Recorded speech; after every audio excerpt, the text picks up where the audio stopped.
constitutional right to contest for the position of governor. When Obasanjo said he would not enter the court now, we can say that to all Nigerians.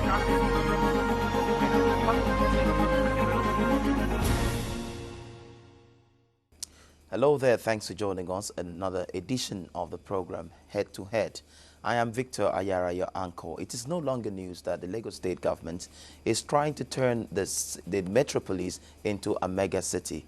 What is news, however, is that some people are criticizing some steps that are taken by the state government to actualize this dream of making Lagos a mega city. I have in the studio as my guest a lawyer, a legal practitioner. He is the president of the Eti-Osa Heritage Socio-Cultural Group, which protects and defends the interests of Eti-Osa indigents, where, of course, the Lagos Expressway is passing through to Ogun State. Hello and welcome. This is Sani Adewale. Yeah, good day, Victor. Welcome to the program. Good to be here.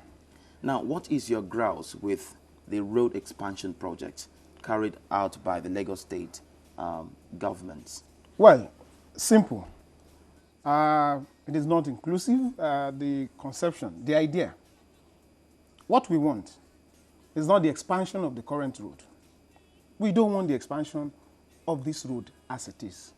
What we want, which has, has been in the pipeline for so long, is the construction of the coastal road, the construction of the regional road.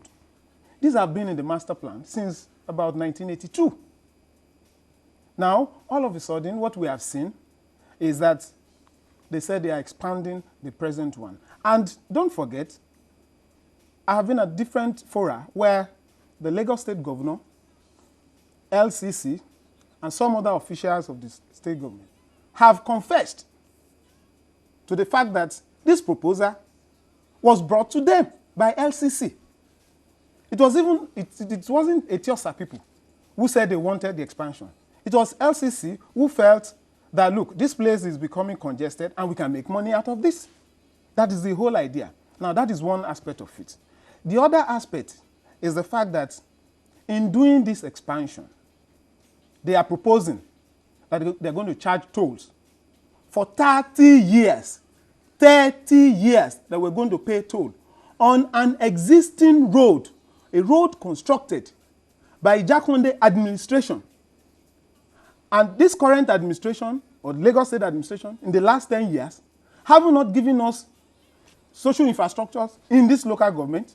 We don't have hospitals, no general hospital in Eti-Osa local government. We don't have cemetery in Eti-Osa local government. We don't have fire service in Eti-Osa local government. So what they are bringing now is a commercial venture, using LCC as the front. So we cannot pay toll on an existing road. The expansion is just going to be one lane this way and one lane to the other way. The government had said that there will be a coastal road, an alternative for those who do not want to pay the toll. That is not the way things work. This is the way it works. There's an existing road. Government is talking about concession because government says it does not have money. Now, by curious logic, the same government that does not have money is giving up what it has already to somebody to do some few expansion and make money for 30 years. And the government is saying to us that it will construct alternative routes for some of us who may not be able to pay tolls here. I don't know if it makes much sense to people. Now, the other angle to it is that government is also saying, through LCC, that they are going to fence this road. A lot of people do not know that they are going to fence it right and left, meaning that the kind of structure that you have around 1004 Law School, if you look at when you go by the left, that you have those fencing, you're likely to find all that from 1004 down to Lekki Junction. This is an indigenous society. This is a community. We live a communal life. You do not come and bring artificial barriers to us just because you want to make money. There are alternatives. Go and let LCC go and break new grounds and create new roads. The regional road, the coastal road. So, not this one that was given to us by Jakonde administration. Now, just a minute. The Yorubas have a saying that Orisha, bi o le gbe mi, Shemi bi o she ba mi. That means if you cannot help my lot, then you leave me the way you have met me. If Lagos State government cannot do anything to us, if they cannot give us new road, if they cannot give us alternative roads, then let them leave us with what we have now. They should not sell us to LCC. You, earlier on, you talked about no infrastructures, about the problem of infrastructures in Eti-Osa. You talked about the absence or the lack of a general hospital.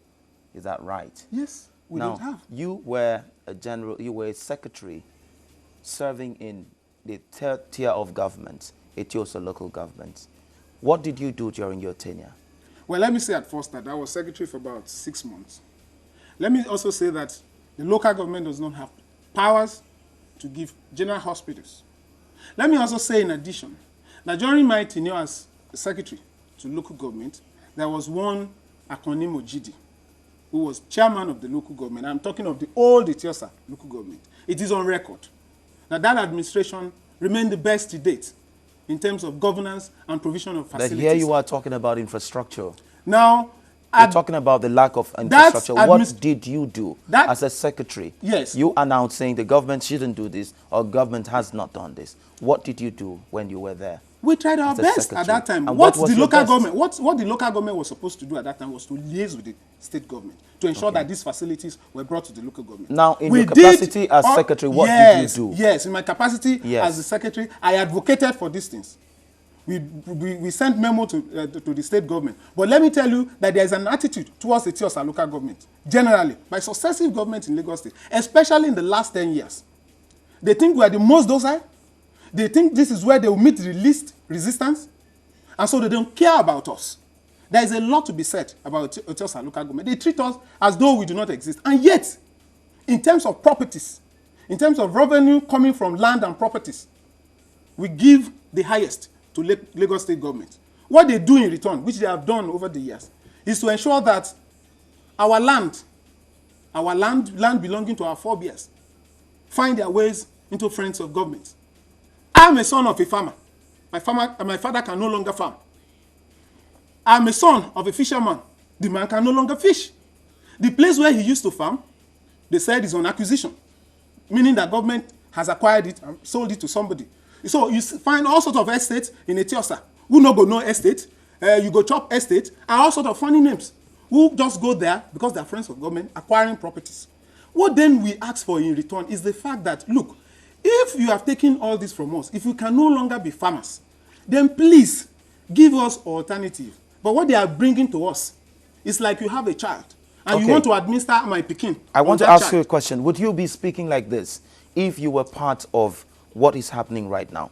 If you were part of, the concessioning of the Lekki Expressway? You know, I would never have been. That is why, for instance, I'll answer your question. That is why, for instance, if you look at the structure of LCC, the MD, the chief engineer, and the chief corporate affairs officer, these are people, at least in recent times, we have been opportune to see and talk with. They are not from this area, and they couldn't have been. Is that your grouse? It's not my grouse. Okay, but I'm saying that it is symptomatic of the kind of thinking and the fact that it would not have been the case. We would not find ourselves in this problem. Wouldn't you rather think that probably because the government does not want it to, go the way of several other projects that had been given to indigents? Indigents have never been the best contractors. Do you agree with me? No, that's not the issue here. It's okay. If you are talking about government direct contract, if LCC is working for Lagos State government, now let us get something very, very right. LCC said it clearly that the conception, the implementation, the funding and everything is from LCC. And His Excellency, the Governor of Lagos State, said it just recently, that even the demolition and all those things is being undertaken by Lagos State government. But what Lagos State government has been doing over the few years is some kind of, I don't know how to put it now, some kind of connivance, if you permit that, with LCC. There's been some kind of buck passing. You destroy somebody's house, and when you complain, LCC say, oh, look, we are not in charge of compensation. It is the government that will compensate, and the government is not compensating. Do you know that they are constructing the toll plaza already? Even when the road is not being constructed, they want to start collecting tolls. They want to start collecting tolls on existing roads. They want to fence us. I am from Igboefon. I am from Okumokpo. Are you saying that when I stand up in Igboefon, I cannot be able to see Itedo? The opposing, the village in the opposite side of the... I want to get something straight. Are you totally against the plan of government to expand and, make this road better? We think it's a dissipation of energy and resources. They Why said they do are you going to think so? they said they are going to spend about 300 million or 400 million, sorry, billion naira for expansion. For expansion. Look, for God's sake, if you spend the same amount of money, perhaps we would have another road. Now, let me give you an example. The road as it is now, even when you expand it, if a trailer or any truck breaks down, even if it is 10 lanes that you have expanded it to, if it breaks down on one lane, that totally, puts some traffic hiccup on that place. And of course, there will be no alternative. You can't tell people, like they say on Third Mainland, please don't pass Third Mainland because there's a trailer that has broken down there. You should use alternative. You won't have that. The governor said we would have alternative later. Why not? We have something now. Let us have that as alternative. Let SEC create its own. That is the argument. The other argument is that why must you destroy people's properties? Because you want to build roads. But the government had said that this land you must give free by a concessionaire. Somebody who is in business. Go to Paraku village, somewhere around Chevron there. People are crying. People are dying slowly. Properties, 2-story building, being pulled down arrogantly by LCC using high-tech as a contractor. We were there yesterday. And what the governor simply said that you should please allow them, you see, we can talk things over. But they are working. They want to foist a fait accompli on us. No, we will not. A situation where they say, oh, it's already been done, what can we do about it? We don't want the expansion as it is because it is fraught with some logic that are curious.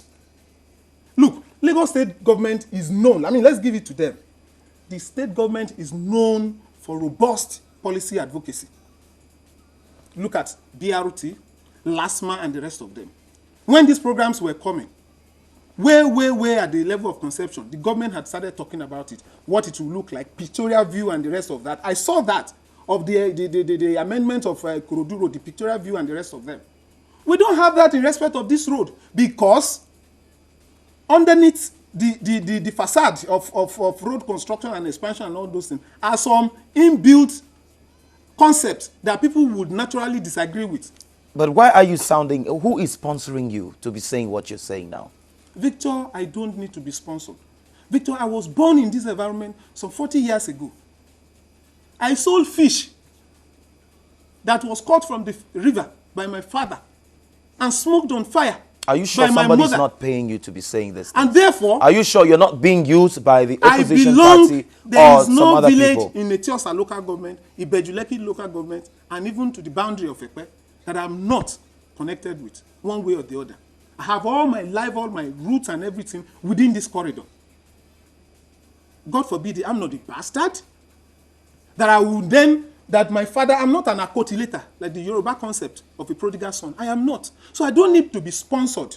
My prayer is that I will live here, and even if I go abroad, I'm going to be buried. If I die abroad, I'm going to be buried here.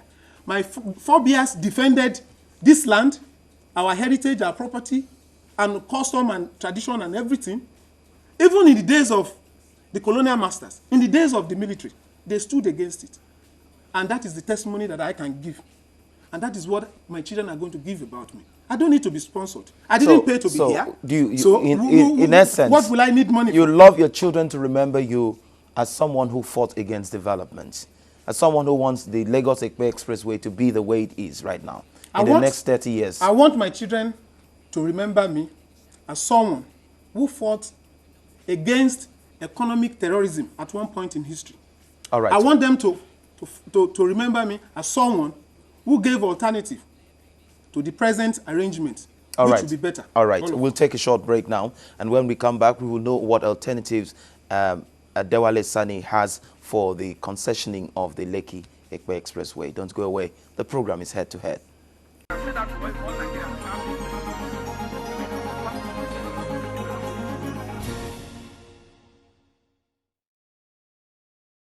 Welcome back. If you're just joining us, the program is Head to Head, and here we are talking. I am talking with Adewale Sani. He's a legal practitioner and also the president of Eti-Osa Heritage Group. He has some issues with the state government as regards the concessioning and the expansion of the Lekki Expressway. Well, I would like to ask, in all this that you have said, what political position are you eyeing?